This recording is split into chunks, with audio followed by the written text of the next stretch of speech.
వరుస విజయాలతో టాలీవుడ్లో దూసుకుపోతున్న దర్శకుడు అనిల్ రావిపూడి తన కెరీర్లో జరిగిన కొన్ని ఆసక్తికర విషయాలను తాజాగా ఓ ఇంటర్వ్యూలో వెల్లడించారు. ఆ వివరాల్లో ముఖ్యంగా ఒక మల్టీస్టారర్ సినిమాను తెలివిగా రిజెక్ట్ చేసిన విషయం ఇప్పుడు చర్చనీయాంశంగా మారింది.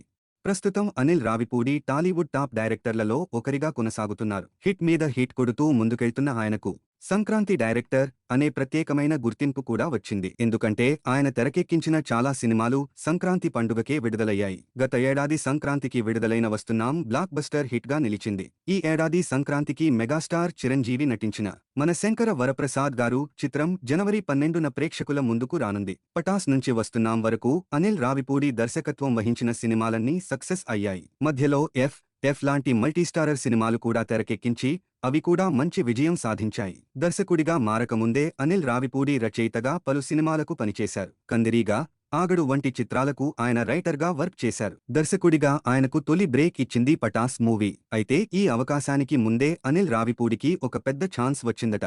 అదే ఒక భారీ మల్టీస్టారర్ సినిమా. ఆ సినిమా మరేదో కాదు, వెంకటేష్, రామ్ కలిసి నటించిన మసాలా. ఈ సినిమాను డైరెక్ట్ చేసే అవకాశం మొదటగా అనిల్ రావిపూడికే ఇచ్చారట నిర్మాత సురేష్ బాబు. అయితే ఆ ఆఫర్ను తాను రిజెక్ట్ చేసినట్లు అనిల్ వెల్లడించారు.